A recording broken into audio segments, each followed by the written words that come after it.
सुलझान गंदोगतू के माथे पर हाथ रख कर कहती है कि शुक्र है कि आपका बुखार कम हो गया है, आप जल्द ठीक हो जाएंगे इंशाअल्लाह। गंदोगतू कहता है इंशाअल्लाह।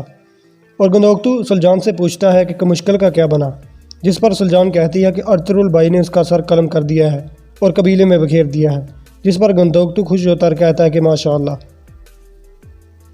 और सुलझान और गंदोगतू से कहती है कि मैं आपको कुछ बताना चाहती हूँ, जिस पर गंदोगतू कहते हैं जी ज़रूर बताइए।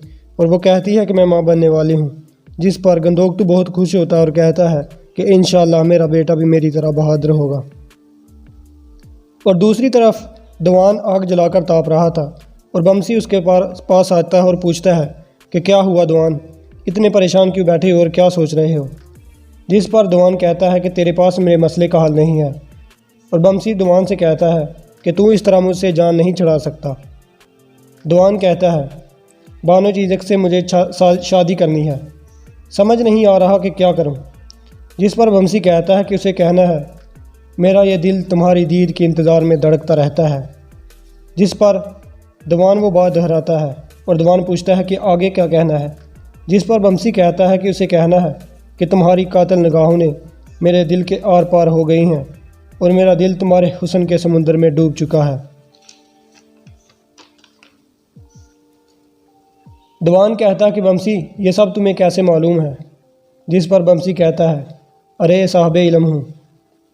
उधर बानो चीज़क हकीम से अपने ज़ख्म पर मरहम लगाने के लिए जाती है और ऊपर से दीवान आ जाता है और हकीम चला जाता है। और दीवान बानो चीज़क से शर्माती निगाहों से उसकी तबीयत दरियाफ्त करता है और बमसी का बताया हुआ दर्स दोहराता है कि आपकी कातिल निगाहें ने मेरा दिल के आर पार हो गई हैं। जिस पर बानो चीज़क पूछती है ये आप क्या कह रहे हैं। दीवान कहता है कि बमसी ने सिखाया है। बानो मैं आपसे शादी करना चाहता हूँ। बानो कहती है अगर आप ऐसा ही चाहते हैं तो मैं फिर उम्र भर आपके साथ रहूँगी। जिस पर दीवान ख्यालों में खो जाता है और बानो उसके मुंह पर थप्पड़ मार कर कहती है अरे कहाँ खो गए हो। जिस पर दीवान खुश हो गया और पूछता है कि हाँ तुमने हाँ कर दी। और वो दीवान खुश हो गया और दौड़ता हुआ खुशी के मारे अर्तुगरुल के पास जाने को कहता है। और उधर खैमे में अर्तुगरुल के पास हलीमा आती है और उधर अब्दुर्रहमान भी आ जाता है और कहता है कि दीवान आपसे मिलना चाहता है अर्तुगरुल भाई। दीवान आता है और कहता है कि मुझे आपकी इजाज़त चाहिए और कहता है कि बानो। तो इसी वक्त अर्तुगरुल कहता है कि हाँ हम कल ही जाएंगे और बाहर के आते ही आपका निकाह कर देंगे। दीवान खुशी के मारे फूले नहीं समाता। उधर तुर्गत कहता है कि शुक्र है कबीले में गदार ख़त्म हो गए हैं और कबीला गदारों से पाक हो गया है। और उधर नन्ना बच्चा तुराली कहता है बिल्कुल तुर्गत भाई।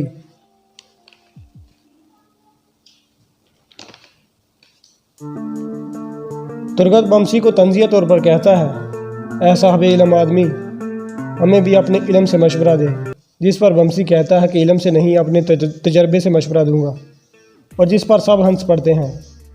वहाँ दीवान आता है और अपनी खबर सुनाता है कि मैं अर्तुगरुल भाई के पास गया था और बानो से रिश्ते की बात करने को कहा है।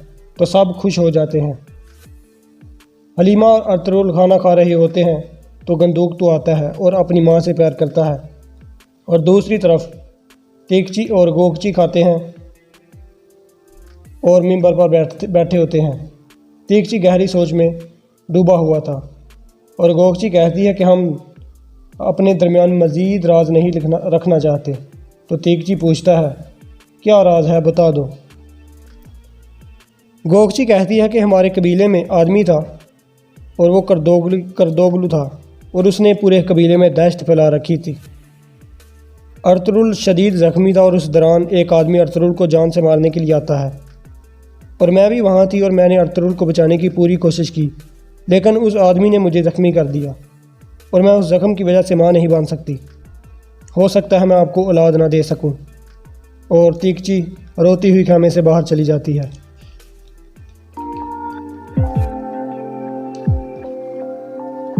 दूसरी तरफ मेहमान खाने में एक सिपाही अंदर आकर कहता है कि ताजिर अब्दुल्ला आपसे मिलने आया है सादुद्दीन, उसके पास अहम खबर है।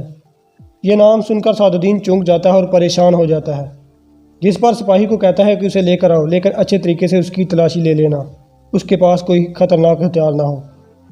اتنے میں سعد الدین اپنی تلوار لے کر کھڑا ہو جاتا ہے اور نیان سامنے آتا ہے جو تاجر عبداللہ بن کے آیا تھا۔ سپاہی اس کی تلوار لے لیتے ہیں اور سعد الدین اپنی تلوار میان سے نکال لیتا ہے۔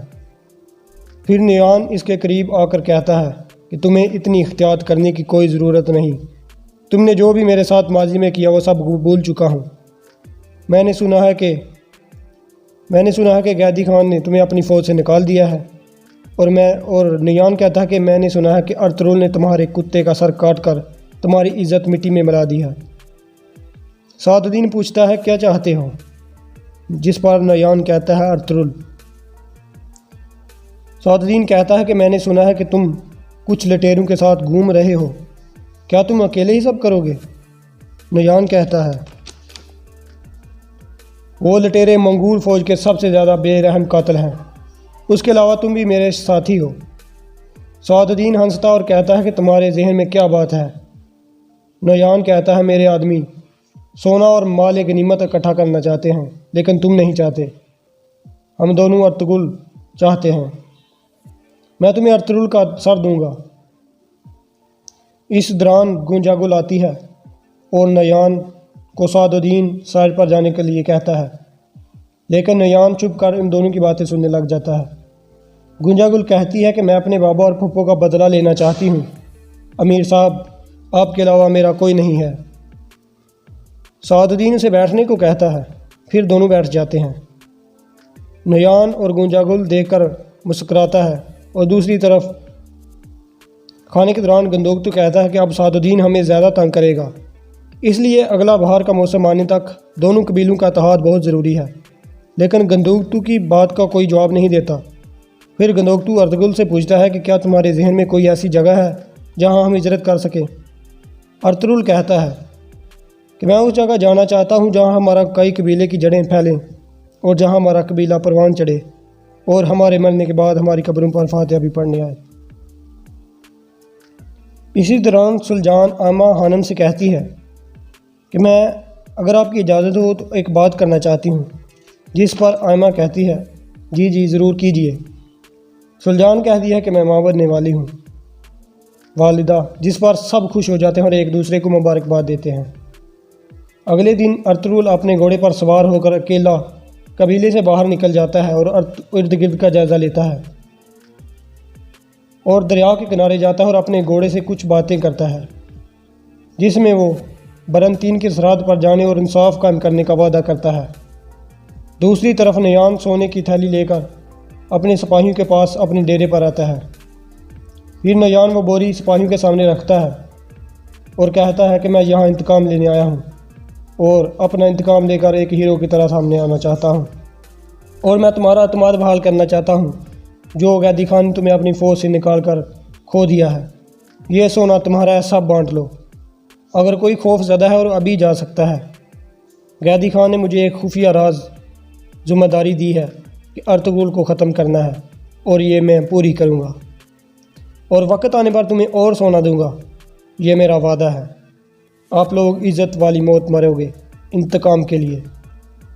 پھر وہ سب خوشی میں نعرے لگانے لگتے ہیں، اور دوسری طرف ارطغرل دریا کے کنارے بیٹھا تھا اور اسے خواب یاد آ جاتا ہے جس میں سلیمان شاہ آتے تھے اور انہوں نے برنتین کی طرف جانے کا اشارہ دیا تھا۔